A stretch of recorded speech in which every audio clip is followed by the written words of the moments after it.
Depresi bukan sekadar rasa sedih, tetapi kondisi medis yang bisa merusak otak, tubuh, dan masa depan jika diabaikan. Kalimat ini mungkin terdengar menakutkan, namun justru disinilah pentingnya pemahaman.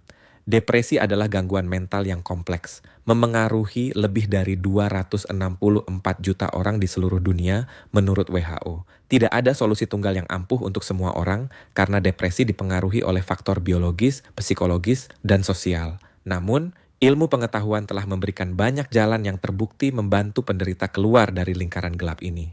Mari kita ulas tuntas satu persatu. 1. Memahami depresi sebagai penyakit nyata.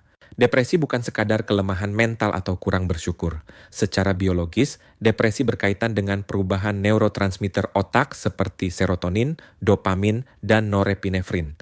Selain itu, studi dari Harvard tahun 2019 menunjukkan adanya keterlibatan sumbu hipotalamus, hipofisis adrenal atau HPA aksis yang membuat tubuh dalam keadaan stres kronis. Kesadaran bahwa depresi adalah penyakit nyata adalah langkah pertama untuk mencari pertolongan tanpa rasa malu.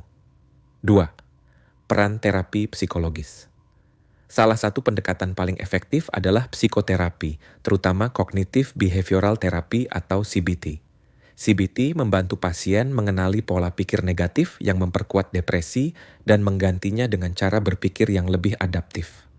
Sebuah meta-analisis di JAMA Psychiatry tahun 2020 menunjukkan CBT efektif menurunkan gejala depresi sedang hingga berat, bahkan bisa menyamai efektivitas obat pada beberapa pasien. 3. Farmakoterapi obat antidepresan. Obat antidepresan seperti Selective Serotonin Reuptake Inhibitors atau SSRI membantu menormalkan kadar serotonin di otak. Penggunaan obat ini harus dengan pengawasan dokter karena membutuhkan waktu 4 hingga 6 minggu untuk efek optimal dan dapat menimbulkan efek samping.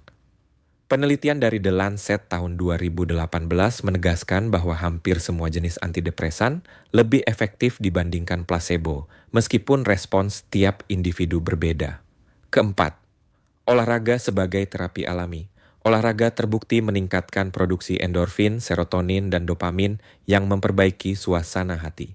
Studi dari Duke University tahun 2016 menunjukkan bahwa olahraga aerobik 3 kali seminggu selama 30 menit memiliki efek yang sebanding dengan antidepresan ringan dalam mengurangi gejala depresi. Analoginya sederhana, olahraga adalah obat gratis yang bisa diakses semua orang tanpa resep. Kelima, nutrisi dan kesehatan usus. Hubungan antara usus dan otak kini semakin banyak dibahas. Studi di Frontiers in Psychiatry tahun 2019 menunjukkan bahwa pola makan Mediterania yang kaya buah, sayur, ikan, dan kacang-kacangan dapat menurunkan risiko depresi. Mikrobioma usus menghasilkan neurotransmitter seperti GABA dan serotonin yang berperan penting dalam regulasi suasana hati. Jadi makanan sehat bukan hanya untuk tubuh, tetapi juga untuk mental. 6. Tidur dan ritme sirkadian. Gangguan tidur adalah gejala umum depresi. Kurang tidur memperparah disfungsi neurotransmitter dan meningkatkan risiko bunuh diri.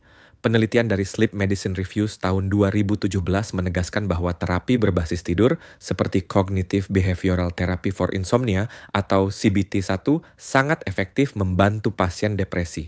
Analogi yang mudah dipahami, otak yang kurang tidur seperti baterai ponsel yang tak pernah penuh, cepat habis dan mudah rusak. 7. Mindfulness dan meditasi. Dan Mindfulness-Based Cognitive Therapy atau MBCT adalah kombinasi meditasi dengan teknik CBT yang efektif mencegah kekambuhan depresi. Studi dari Oxford University tahun 2019 menunjukkan MBCT mampu menurunkan risiko kambuh hingga 30% pada pasien depresi berulang. Latihan ini membantu seseorang lebih sadar terhadap pikirannya tanpa terjebak dalam arus overthinking. 8. Dukungan sosial dan komunitas. Isolasi sosial memperburuk depresi, sementara dukungan sosial mempercepat pemulihan. Sebuah studi dari American Journal of Psychiatry tahun 2018 menemukan bahwa pasien dengan jaringan sosial kuat lebih cepat pulih dibanding yang terisolasi. Interaksi dengan orang lain bisa diibaratkan seperti vitamin mental yang tidak bisa digantikan oleh obat maupun terapi. 9. Mengurangi stigma dan mencari pertolongan profesional. Salah satu hambatan terbesar adalah stigma. Banyak pasien enggan mencari bantuan karena takut dicap gila atau lemah. Padahal, depresi adalah gangguan medis seperti diabetes atau hipertensi yang butuh pengobatan dan dukungan. Kampanye global WHO menekankan pentingnya normalisasi percakapan tentang kesehatan mental agar lebih banyak orang berani mencari bantuan. 10. Strategi harian untuk menjaga kesehatan mental. Selain terapi formal, ada kebiasaan sederhana yang bisa membantu. Menulis jurnal harian, menetapkan tujuan kecil, memperbanyak paparan cahaya matahari, hingga membatasi penggunaan media sosial. Hal-hal kecil ini berfungsi sebagai pilar penyangga yang menjaga kestabilan mental. Seperti bangunan, semakin banyak pilar, semakin kuat struktur menghadapi badai. Depresi adalah kondisi kompleks, tetapi bukan akhir dari segalanya.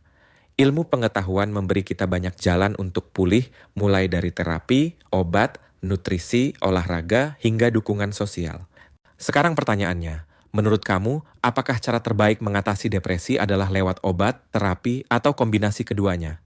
Yuk, bagikan pendapatmu di kolom komentar, dan jangan lupa follow akun ini untuk diskusi kesehatan mental yang lebih mendalam.